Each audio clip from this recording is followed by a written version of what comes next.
Come, let us explore how stress could unlock deep meditation powers.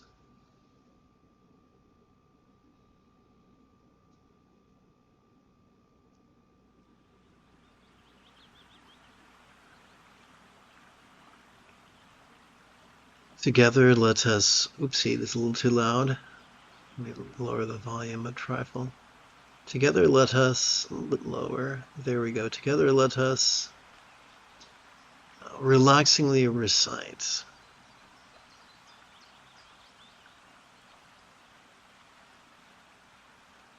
This ninth passage of the vast expanse of the diamond-like mind.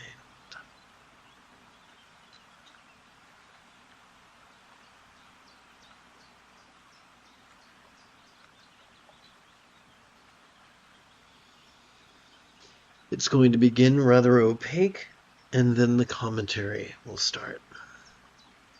It's going to make sure that mic's working because it's been hit or miss this week.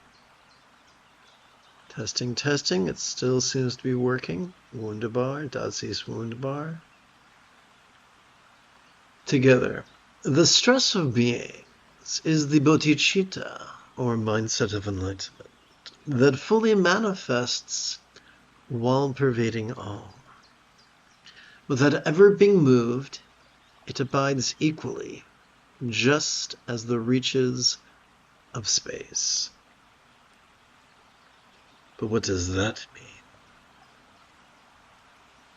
The late Dzogchen Lama Chogyal Namkhai Norbu Rinpoche was adamant that this path of Anti-Yoga was not one of transformation, but rather acceptance. Prahe Vajra, or Gaurab Dorje in Tibetan, the author of this root text, I'm going to replace or with known as, K-N-O-W-N, as. There we go. Taught that stress is not the enemy to be vanquished or even transformed, but rather the opposite. That stress could be the stuff of the mindset of enlightenment, or bodhicitta in Sanskrit. For stress could be noticed vulnerably, passively, viscerally, randomly, as well as fleetingly.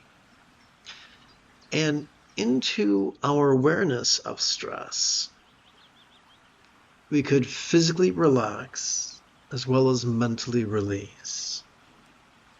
This is the metaphoric dynamo of our autonomic nervous system that drives our journey of enlightenment. The stress of beings is the bodhicitta, or mindset of enlightenment.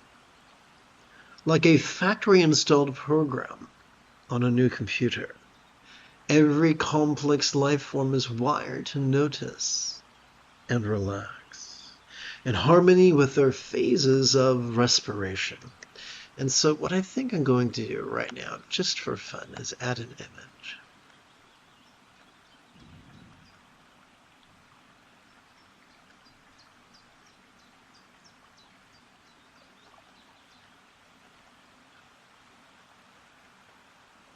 So I'm going to hit wrap text behind text and do the old Pullaroonie, which sounds faintly obscene.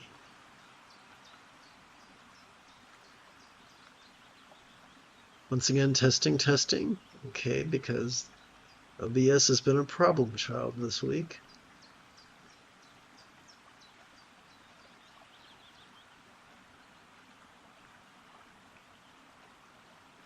That'll work.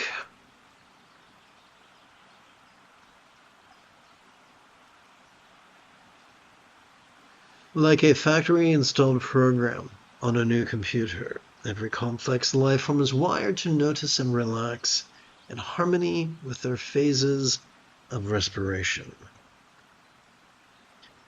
We're each of us capable of flowing from centered spontaneity. that fully manifests while pervading all. Bodhicitta's capacity of, bodhicitta's capacity. I'm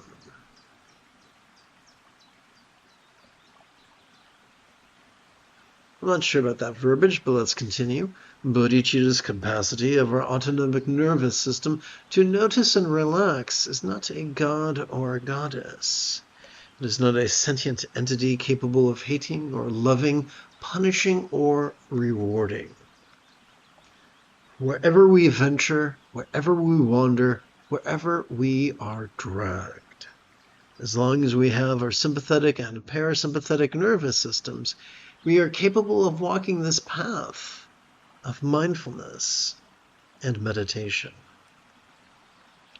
Without ever being moved, it abides equally, just as the reaches of space.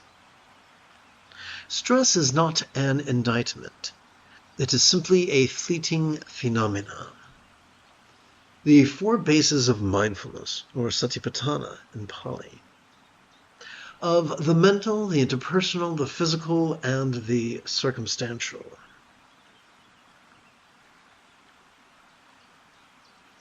Stress is not an indictment, it is simply a fleeting phenomenon of the 4 bases of mindfulness. The 4 bases of mindfulness is, or satipatthana in Pali, of the mental, the interpersonal, the physical, and the circumstantial. One of the most efficient ways we could squander the time we have left, as we inevitably progress along the conveyor belt of life, ever narrowing and all too finite, is to vaingloriously strive to control things, beings, and phenomena.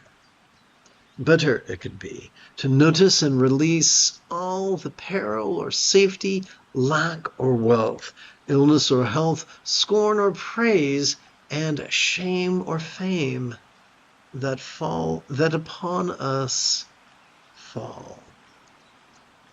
The stress of beings is the bodhicitta, or mindset of enlightenment, that fully manifests while pervading all. Without ever being moved, it abides equally, just as the reaches of space. Come, let us harmonize with the natural mindfulness and meditation that are our birthright.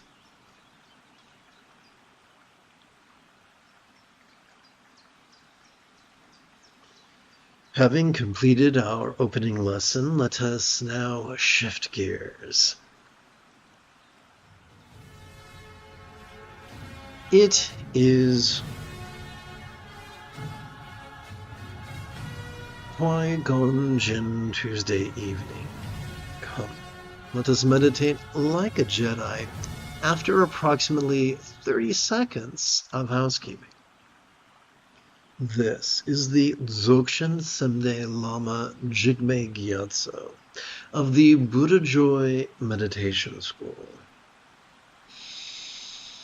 For more than 30 years, I have harnessed my autistic special interests as well as my ADHD hyperfocus to spend about 8 hours a day, almost every day, studying, practicing, mastering, and reverse engineering the teachings and techniques of each school of meditation so that I can become your personal, nerdy, neurodivergent guide to nirvana.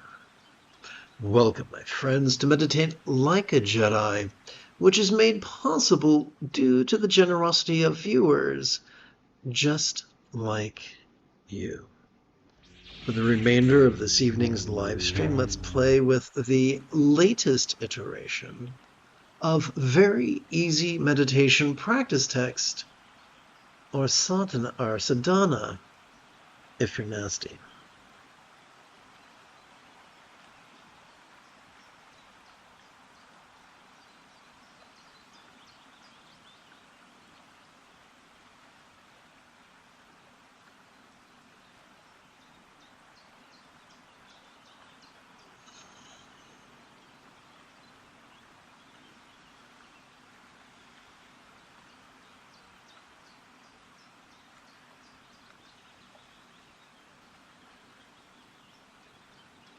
I'm not interested in practicing or teaching concentration or contemplation, although I practiced it for many years.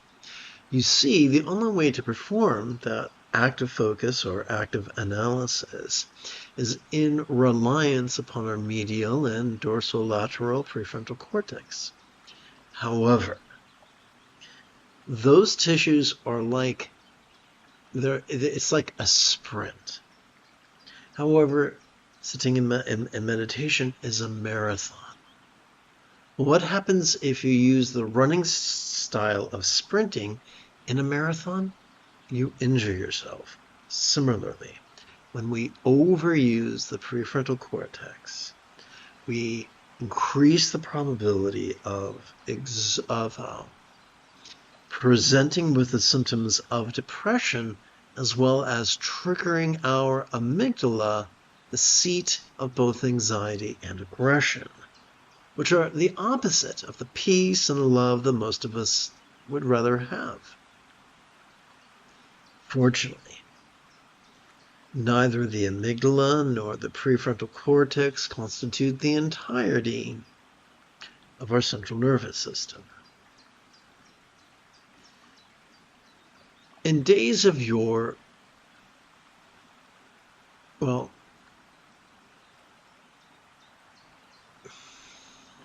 we now describe as the autonomic nervous system, what is at one point described as our Buddha nature. There are two facets of this autonomic nervous system, the sympathetic and the parasympathetic aspect. Every time we inhale, we are already wired by evolution to automatically access a sympathetic nervous system located in the middle third of our spinal cord. This bad boy has evolved to help us to notice vulnerably, passively, viscerally, randomly, and fleetingly. It has evolved to notice perceptions.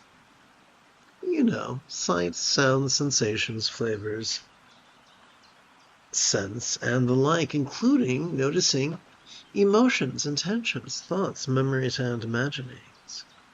So it's not our job to actively pick and choose. It's our job to notice vulnerably and passively and randomly and fleetingly, because it's always changing.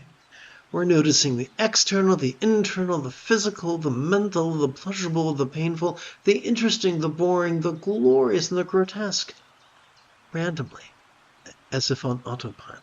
And that's fine. Every time we exhale, we are already wired by evolution to automatically access our parasympathetic nervous system, divided between the lower third and the upper third of that same spinal cord. Our parasympathetic nervous system has evolved to support both physical relaxation as well as mental release, to such a degree that which we noticed during our previous inhalation could fleetingly feel less stressful, less permanent, and less defining. Consequently,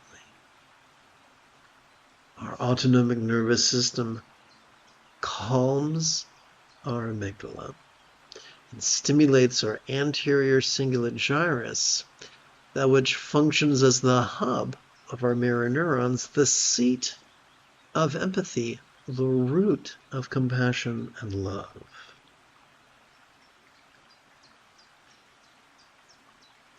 That's a whole bunch of information. Wouldn't it be convenient to have a hook to hang your hat on? Here it is. The essence of mindfulness is simply silently and mentally reciting the demonstrative pronoun this during each inhalation. The key to practicing meditation's relaxation is simply silently and mentally reciting the one-syllable verb ease during each exhalation.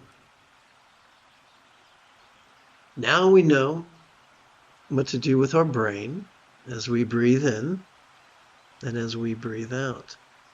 With our body, let's sit as sustainably as we can, even if we're not as coordinated or flexible in the moment as we might like to be. The moment you have a specific question about Buddhist philosophy or meditation, do not hesitate to type your question in great detail in the chat window, for I tend to check for questions every 5 minutes or so. Having said all that, let us practice together as a team right now.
You have taken your first step into a much larger world.